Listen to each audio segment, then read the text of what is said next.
Hey everyone, welcome back to another PNSO review. Today we're taking a look at Edward, the Megalosaurus.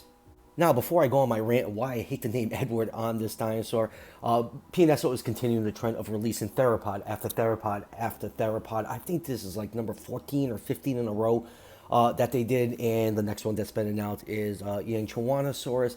However, I was really excited for the Megalosaurus. It's such a very important dinosaur species, and there's barely any figures of this species, so PNSO has definitely delivered probably what is, the definitive version of the species, out of like the two figures out there.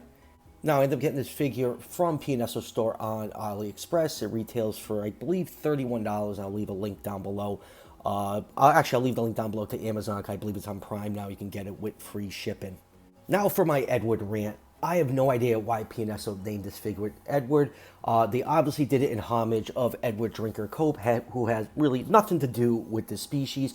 It should have either been named after William Buckland, who first named the dinosaur, and actually Megalosaurus was the first named dinosaur species ever, or after Sir Richard Owen, who coined the name dinosaur and placed Megalosaurus, Iguanodon, and Haliosaurus into the Dinosauria family. But yeah, just really annoying that they just happen to call it Edward, because this guy, he can't tell his ass from an Elasmosaurus neck.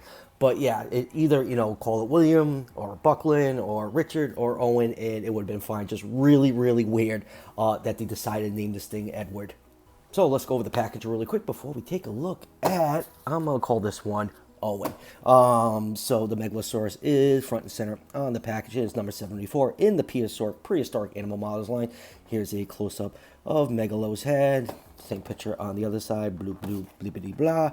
And then inside the box, you do get a little pamphlet with some information about Megalosaurus. You get the picture of the figure, silhouetted figure. We actually have a nice skeletal and how to draw Megalosaurus, blah blah blibbity doo. And then we get, mercifully, one poster. And PNSO, the last few releases, has just been actually using the figure, the actual figure for the posters instead of original artwork. It doesn't really matter to me. These posters come all folded, and they're really no use to me. So enough about the packaging. Let's throw Megalosaurus up on the turntable and jump into this review. And here is the Megalosaurus, not to say another fine figure from PNSO. While they're cranking out a million theropods, on the other side of the spectrum we have Holland Good that is constantly cranking out, mostly herbivores, so there is definitely balance in the force. So yeah, really nice figure. Megalosaurus is such an important dinosaur species. Like I said earlier, it was the first named dinosaur ever, and it had a really weird history. When the first fossil was discovered, they thought it belonged to a giant elephant, a giant man, actually technically, scrotum, was that scrotum humanus, or whatever it was called. So yeah, this thing was named, originally thought to be a set of balls, which I find absolutely hilarious. But yeah, really neat looking figure. Megalosaurus is part of a group of dinosaurs called, surprise Megalosauridae. It includes species like Torvosaurus and Eustrictus, Spondylus.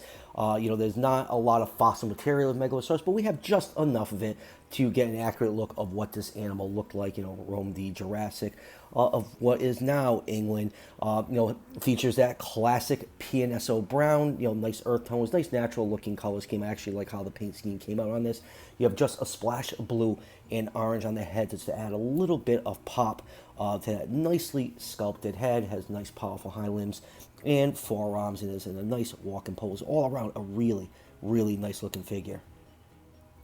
Now time for some measurements. This figure is 9 inches long from the tip of the tail to the tip of the snout, or 22.8 centimeters, about 2.5 inches tall to the top of the head, or 6.3 centimeters.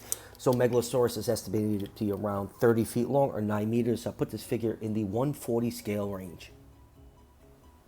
Now let's zoom in and look at some of the finer details on the Megalosaurus now with this nice head sculpt. Nice boxy, robust looking skull. The eye is painted yellow with a black pupil. You have all these large scales on the snout, which is supposed to be reminiscent of crocodiles, those pressure sensitive scales. It's thought that theropods use their snouts for a lot of touch and communication, that they're very sensitive. See the nostril sculpted right here. You do have a splash of blue on top of the head, and the head crests have a nice streak of orange on there to break up all that brown coloration. You can see the normal Fenestra, just a tiny, tiny, tiny bit shrink wrap, but really not that bad. You have some dark coloration around the orbit. It does have the lipless look. Looks like PNSO is changing gears. They just announced their Yangchuanosaurus, which has lips, but in the defense, their first Yangchuanosaurus also did have lips. So we'll see if lips are the thing going forward when they announce their next theropod, because God forbid if they do any herbivores. So yeah, the teeth are nicely done. It's not as bad as some of their other lipless figures where the teeth were really hanging past that lower jaw. They're a little bit much more proportionate. The mouth is articulated, can open up that far. There's some really nice gum tissue with some nice washes on there that really give it that lifelike look. And looking inside the mouth, we got some nice details. You can see the nasal passages sculpted into the roof of the mouth. Nice deep throat, nicely sculpted tongue, and then closing the mouth back up.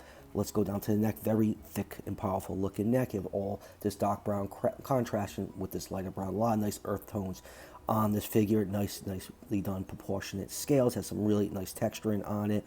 Folds and wrinkles on the neck. Very, very thick neck and a nice barrel chest. The torso going down to the very thick and powerful looking forearms. The hand claws are all decked out in glossy black paint. And then going down to the body, you can see more folds and wrinkles and all those nicely done proportionate scales. Very thick and powerful, robust hind legs. Toe claws are also done in that glossy black paint. For the bottom, you do have some nice details on the bottom of the feet. And since we have the figure flipped over, it's Dinosaur butthole check time. Look at that cute little button right there. And then going down to the body, you have a nice thick tail base, more of that brown, mixing in with that light brown. You have a nice cream white coat for the underneath of the body. So yeah, all around a really nicely done figure of a very, very important dinosaur species. And now for comparisons, first up here it is with Collecte's 1/40 scale human, which scales perfectly with this Megalosaurus, gives you an idea how big the animal was in real life. And next up we have Collecte's take on Megalosaurus. Let's see if we can get this little dude to stand up. Their Megalosaurus actually came out last year. It was a fine figure, but definitely the PNSO one blows it away. But it's really cool to display these two figures on your shelf. One looks like a juvenile, one looks like a Delta. I guess you can do that with them. And we almost forgot to talk about the display base. You do get the little clear acrylic stand that you place underneath the chest to stop your figures from warping. Always highly recommend that you use these, because over time I've left figures without the stands thinking they're going to hold up well, and they always end up warping. And let's bring out one of Megalosaurus's close relatives. I'm going to have to use the stand on this one, because this guy is one of the ones I did it with, and he does not like the stand. Here it is with their Torvosaurus. Like I said, Megalosaurus and Torvosaurus were very, very close relatives. You can see how much heavier and bulkier that Torvosaurus is compared to Megalo. And let's do a couple of PNSO's last releases. Here it is with their Daspletosaurus, and here it is with their Gorgosaurus. My Albertosaurus is still MIA. I was really surprised I actually got the Megalosaurus before the Alberta. Hopefully that figure shows up sometime this century so I can actually do a review on it. And lastly, let's end this with a nice group shot of some British dinosaur species. We have PNSO's Iguanodon, Holland Good, Dascentruus, Collecte's Mantellisaurus Safari Limited Baryonyx. Here's the Megalo, and Collecte's Ceratoseuchops. So final thoughts on PNSO's Megalosaurus. It's a very well done figure of a very, very important dinosaur species.